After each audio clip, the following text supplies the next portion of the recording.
Welcome to Girl Talk with Amy, Anna, and Lisa. Come on, girls. Yeah, you know it's our world. So tell me, where the girls at? Like many girlfriends, we get together, share what's going on with friends, family, life in general, good, bad. We're always here to support each other. When we visit each other, we spend time doing our girl talk in the comfort zone. The comfort zone is a place where we can be very vulnerable with each other, no judgments. We want to make sure we're uplifting and helping each other when we're down. However, when we're having great success, we're definitely supportive and we're cheering each other on. We are here to support all of you. We realized one day that we had to share this message with others. What we talk about in the comfort zone is something that can empower women all over the world. And we wanted to bring you into our world where we meet once a week. We hope that you enjoy our show. Please like, subscribe, and share with others. We'd love to hear back from you. Welcome to the show. And today I am so excited because we have a great guest with us in the comfort zone. We have our dear friend, Elizabeth Bayer. Not just any Elizabeth Bayer, Dr. Elizabeth Bayer. That's right. She has her PhD in environmental law. She's a doctor of philosophy, and she completed her studies in England before coming over back to the home U.S. land, where she started her first business at the age of 29. Based out of Denver, Colorado at that time, she was a phenomenal entrepreneur in the construction world. That's right, a woman in construction. She owned her own construction business. By the time she was 31, her company was a multi-million-dollar company. That's right, a woman in the construction industry, 31 years old, multi-million-dollar company. And she hadn't even gone public yet. The best part about this is that she has a fantastic story behind this because, boy, oh boy, you know, like many of us have learned in our lives, we have some downturns. She has a fantastic comeback story that we're going to hear about. While running this multi-million-dollar business, Liz took home multiple awards, including the fastest growing business of the year, woman of the year, small business of the year. This woman is amazing. And I'm so glad that she's here to share this information with us because there is a little nugget that I want to share with you. It's called the 4 F's: fun, finances, friends, and forgiveness. With that said, welcome my dear friend, Liz Bayer. Thank you so very much for coming. Wow, what an honor to have Liz here today. I still remember meeting Liz about a year ago, right? Yeah. And one of the things that impressed me the most about Liz was her follow-up. I met her at a networking event and she reached out to me, but it was the way she followed up that made me feel comfortable to reach back out to her. I've heard your story and you actually inspire me to continue to keep moving forward. What you share with me was very powerful and it was a journey. So what was the greatest lesson that you would say? Oh gosh, there's so many of them, but I think the most important that has come out of it is to never give up.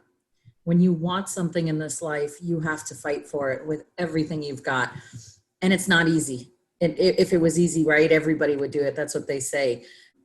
It was to just keep moving forward. I always think back to those days. My mama would tell me almost on a daily basis, you know, you have 2 choices in life. You can sit on the side of the road and that's it, you're done. Or you can move forward, as painful as it might be, 1 step at a time and keep going. And that was the greatest lesson I learned, was to not give up. When you want something, when you can breathe it, when you can smell it and you can feel it in your soul, you cross the fires of hell to get it. And that was really, and I've held that through all of this, including the pandemic. So yeah, definitely probably the greatest lesson that came out of that. I like something that you said, something about the fires. Can you tell me a little bit more? Because I know that the fires is related to your business name now. Yeah, I always say, you know, one of the things growing up and becoming what I am today. I always felt like I was the odd one, right? Everybody else was going one way, and then there was me going a different way. And my mother always used to say it was because I had a spirit. But what I really believe, I do believe that was part of it, but I believe I just had a fire in my heart. I had a passion for something. I wanted to be something different. I wanted to be something. And so I really clung to the fire, if you will, throughout all of my journey, not just, completing my doctorate and starting my company, but even with Touchstone. And so because of that, I was inspired when I became a senior director with Touchstone Crystal. My organization became official within the company, and I was able to name it. And so I named my team Crystal Inferno, because it felt to me like, it's that fire in your belly, that passion that keeps you moving forward in life when it could be so easy just to sit on the side of the road.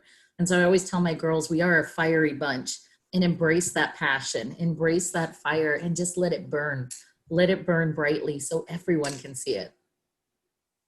I love that. I truly love that. Let it burn brightly. Liz was in construction in Denver. There was things that happened that led her to what she just mentioned, Touchstone Jewelry by Swarovski. So she went from construction, which if we all think about construction is kind of like a dirty, you're working in dirt and you're building things, to now being a fashion stylist, making us all glow and shine with her beautiful crystals. So what if some of the lessons that you've learned, or what do you apply from your world in construction now to your Touchstone jewelry business? Absolutely. I've actually spoken about this in front of Touchstone consultants at our national conferences multiple times. And it was because I brought something very important for my construction business, and that was the relationship building. I learned very quickly. I was in a very male dominated industry. I was one of the only female owners. I was the youngest by far. And then I was one of the highest educated in my industry. And it was very much a boys' club. And I had to figure out a way to become a part of that club. So what I touched on was the idea of building relationships. I wasn't selling. And I've never sold in my life. I don't sell. I run my businesses based on the relationships I build, because I kind of thought, when people trust you, when they respect you, when they look up to you, they do business with you. And so that was something that I learned very early on in my construction industry, in my business. And so I started networking, and I started going to events, and I started participating. I never sat back and just, as a wallflower. I was in the mix of everything, even when sometimes it was uncomfortable feeling because I was the only woman in the room, sort of thing. I had to stand out. And so I brought that concept into Touchstone because I realized our jewelry is absolutely beautiful. Swarovski is 125 years old. They know what they're doing with what they make. They know how to create a beautiful product. I don't need to sell it. I just need to introduce people to it. And how do I introduce people to it? I form relationships. And so immediately, when I moved to Southern California, started attending local networking events. I didn't know anybody. So I thought easiest way was to go and meet. But exactly what you said, Anna, it wasn't just a one-time meet. A relationship does not form from a one-time meet. It builds over time. And so it was the follow-up. And then the listening. That's the most important part about a relationship. I always tell myself, you have to chip clip it and listen to what they are telling you. They have a story, listen to theirs. And in return, they're going to want to hear yours. That's beautiful. That is absolutely beautiful. And that is the truth. So how do you coach your team? Because I know you have a very large group. Yep. So coaching is huge. First of all, I coach versus tell. So that's a big difference, right? And that was something I had to learn, by the way, because I went from being a CEO of oftentimes more than 50 employees to suddenly being a senior director of an organization that has 200, 300, 400 consultants or more in it. As the CEO, you tell, right? You tell people what to do. That's what you do. You kind of the commander, and you go do this, go do that, go do this. When you become a true entrepreneur and you are working among other entrepreneurs, you don't tell, you coach. And so by coach, you help them, you direct them through the path that they are choosing for their business. And so I do a lot of coaching with my team. I spend many hours a day doing this. And it starts by asking questions and listening to their responses, and then asking more questions. I always say when you coach, you can never ask too many questions, because the key to coaching that I have found and the key to success with entrepreneurs is they have to find the answer on their own. You can't be the one telling it to them. You may see it, but you're more a guide, not a commander. You're leading them to the answer, because when they find it on their own, when that light bulb comes on and they realize it, it's a game changer for their business. They embrace it and they own it. So I do a lot of coaching, I call it cross business coaching, because the way I coach my team can be applied in their work life. It can also be applied in their family life, and it can be applied across multiple businesses. So really helping them get to the heart of what sets them on fire. Where does their passion lie? What do they want? Instead of what they think they're supposed to be doing, what they think society wants. It's find the heart of what drives you. And then we create a path to it. Amazing. So as a business coach, I know that one way for me to elevate my clients that I work with is also having my own coach and doing personal development. And I heard you guiding and bringing out from your team how to be better and believe in themselves.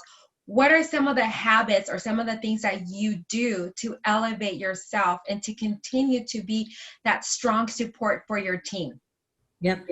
Yeah, that's a really good one. And I really had to learn to do a lot of these different things. The first thing was self-care. See, as entrepreneurs, we put ourselves last. That's what we do. It's always the business. It's always this. It's always pushing forward. And I had to start blocking time. So that's the second thing, time management. I had to start blocking time for myself. My time. This was my time where I could reflect. I could listen to podcasts. I could do what I need to do to kind of center myself. Along with that, the time management is also blocking time for family. That's an important part of our life, you know, and it's hard because we start to grow our businesses. We want to just work it. You want to ride that train all the way through, but always remembering that there are those around us. So that was something big as well. Always seeking to learn. I feel like I can never learn enough. There's never a point in my life where it's like, I know everything. I'm really lucky that Swarovski and Touchstone Touchstone Crystal does some amazing training and business coaching and things that they do. And I attend every single one, even if I've heard it many times. What nugget can I pick up? I do reach out to support to other business owners. I talk with them. Tell me how you deal with something like this. So it's a continuation of always learning to love yourself and embrace who you are, and really, building a schedule that you can stick to. Because I think like the trap that entrepreneurs and us as strong women entrepreneurs fall into is you get caught up in the fray of everything and you're just going. And sometimes you need that breath and that reset, right? And so really doing that time management. And from that's where I build. And I basically lead by example. I would never coach my team to do something that I myself am not embracing. That was very powerful. There was a lot of little nuggets that you shared there. Amy, is there anything that you want to ask, or Elisa? Yes. How could you tell? I was just waiting to jump in there. So Liz, everything that you've just said to everybody just sounds so great. And you definitely have proven yourself to be I admire you, achiever. And you mentioned your mom a couple of times throughout your story. So it sounds like she was a huge influence on who you are today. For all the other moms out there, how did you implement, or do you implement the advice that your mom gave to you, to your own kids? Absolutely. Ever since, and it's so funny, there were 6 of us growing up. My mom had 6 kids, 7 technically, but one of my brothers was stillborn.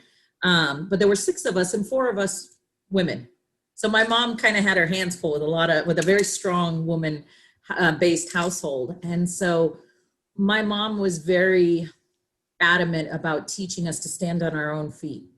No one would hand us anything in this life. Anything you want, you will have to earn. and you will have to work hard for it. And these are things I very much instill in my little one. I happen to have a daughter, because the world is a tough place, especially for women, right? It's a tough place for everyone in various different ways, but it is a tough place. And you got to have a thick skin. And it doesn't mean you can't feel, and it doesn't mean that you can't embrace with your heart, but you do have to really set goals and go for them. So absolutely. I talk to my mother almost on a daily basis.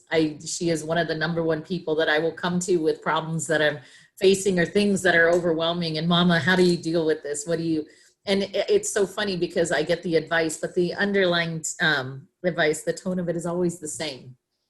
It's keep moving forward. No matter what happens, keep moving forward. I look back on my life, which in some cases feels like it's been a lifetime already. And in so many cases, it feels like it's only been a moment. And I think about the times that something seemed impossible and something seemed like there was no way I was going to find my way through it. And yet here I am today, just moving forward. So under everything that I do is that moving forward. But absolutely, I take every nugget my mama will share with me, and I 100% share them with my daughter, and I share them with my team and with fellow business owners. So yes.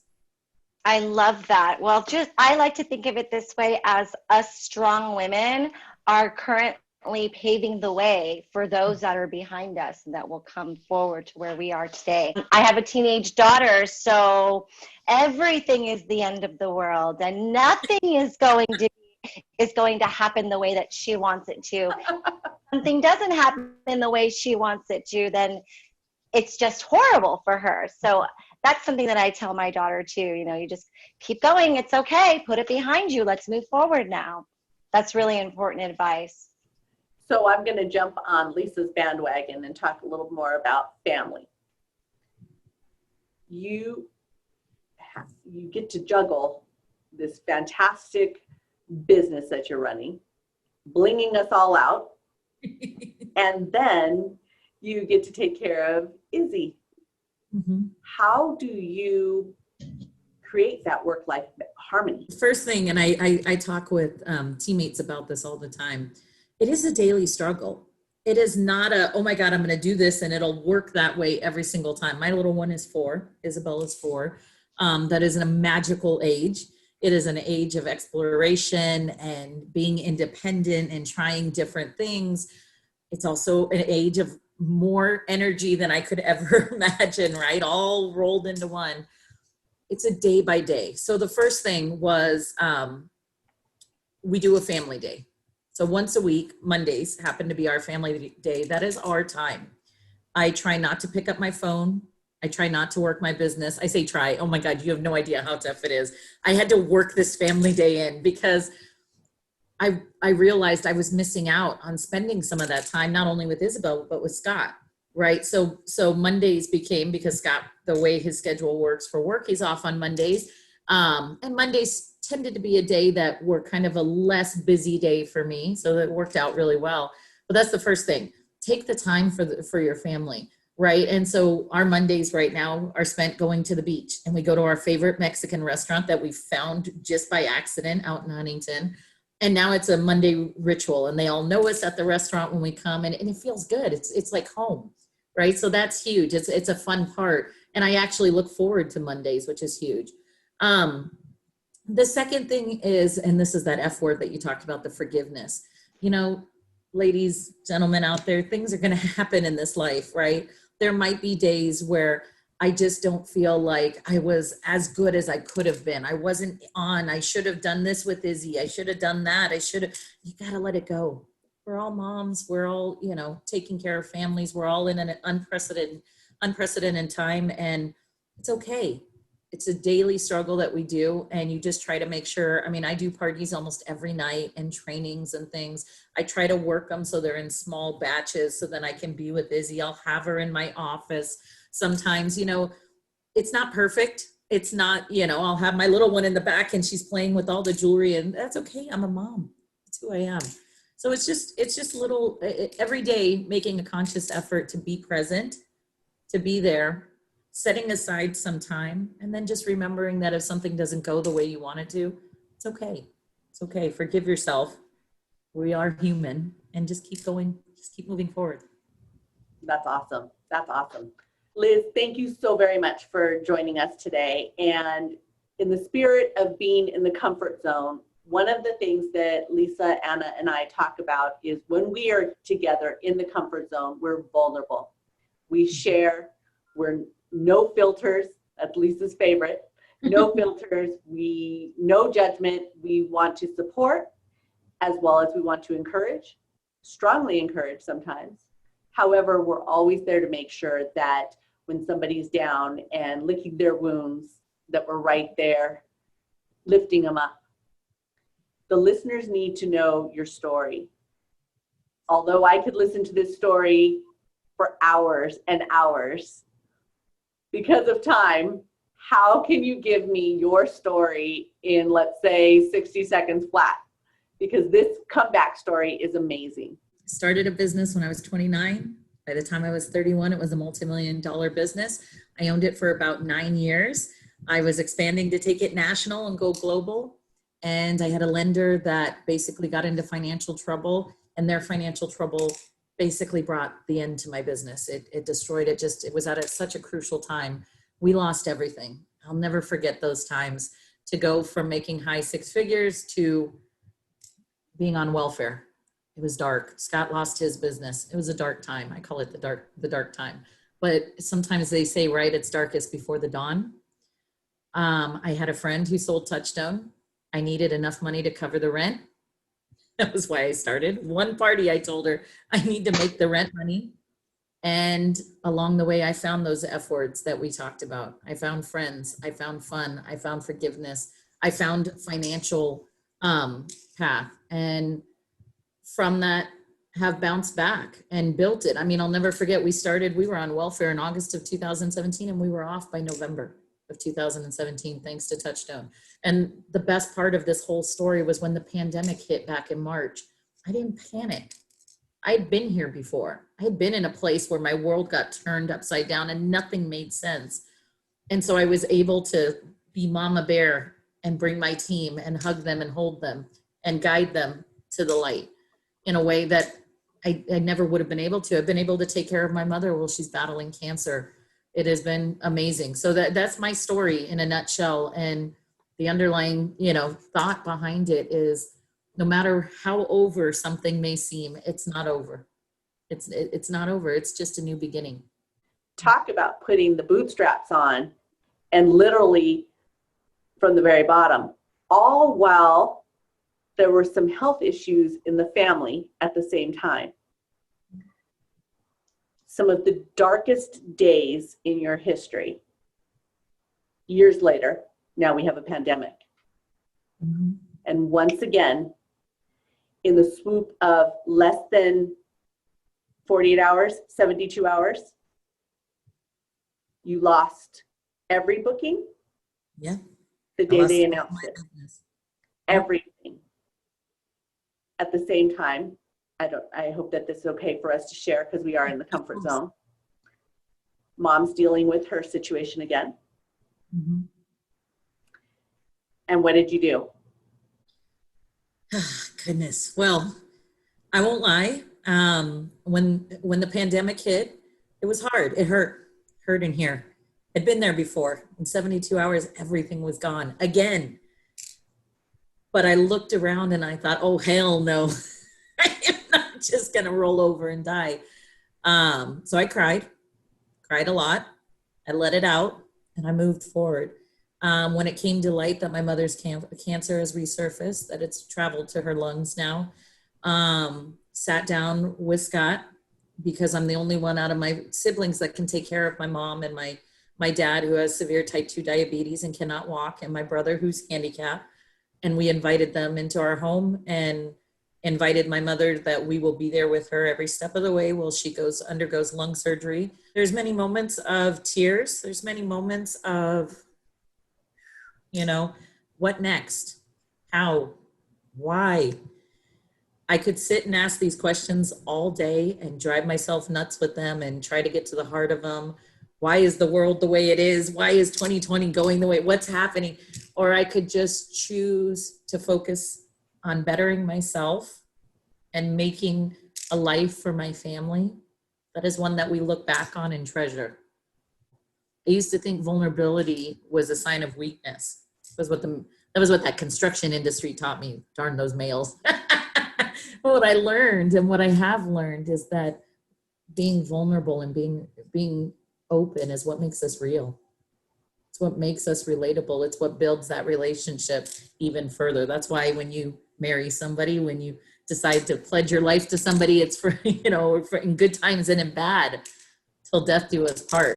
Yes, 100%. I love the idea of being vulnerable. Doesn't mean it doesn't scare me. Doesn't mean it doesn't hurt. Doesn't mean the tears don't come. But you're able to see through those emotions. You're able to move forward. Well, I don't know about you girls. Boy, whoo, dry off the tears. You're in the right place to do that. Amy, you said she put her, what'd you say? She pulled on her bootstraps. Bootstraps. But I heard, we're women. She put on her bootstraps. We are in the comfort zone, girls. That's right. This one's going to make the reels, I'm sure. Thank you so very, very much, Liz, for joining us today in the comfort zone, because this Girl Talk episode was an emotional roller coaster, and the nuggets that you brought to us, I'm just so grateful. When you look at the three girls that represent Girl Talk, my dear friend, Ana Robles, the entrepreneur, Yo Soy Amazing, she definitely is the mindset coach. She's the one that's going to take us to the next level. Lisa, the powerful, powerful woman with no filter. Here she is, raw and out there. And my background, it's definitely the business background and really into women's empowerment. And the bond that I have with you and the conversations that we've had take me to the next level. When we're crying, it makes me know that we're going to go move on to bigger, greater, fantastic things in front of us. And I'm so excited to be part of your fan club and enjoy this wonderful ride with you. And I'm so very, very grateful that you spent some time with us today to share this story, because I'm sure they're one of our listeners. You will touch them, and don't hesitate to reach out to one of us, and we will get you connected with Liz.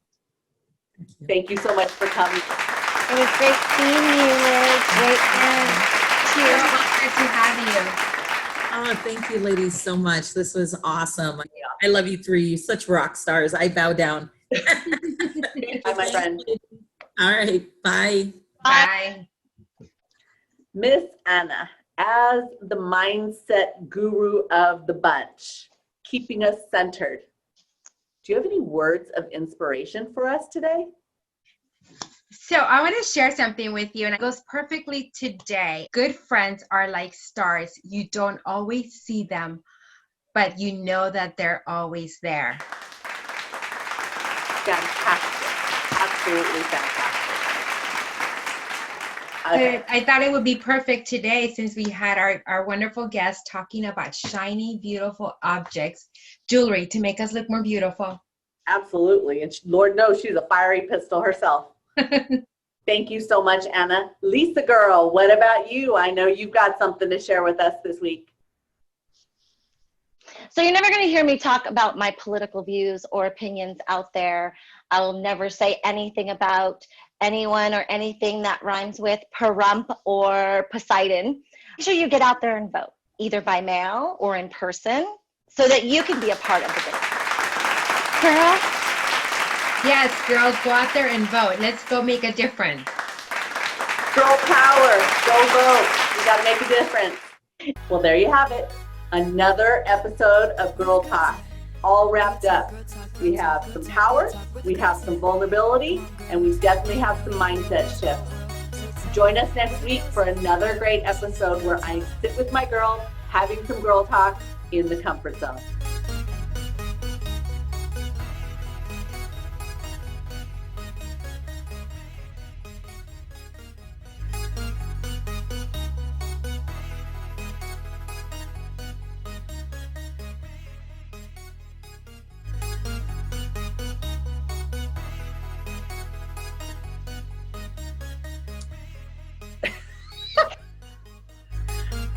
I love how you and me both put our glasses on. I got a hair thing going on here. I know my hair's all over the place, but whatever.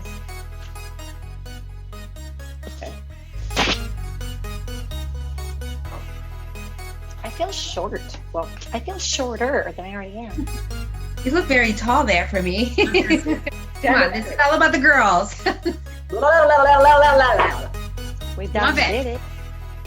Bye, everyone. Have a great week.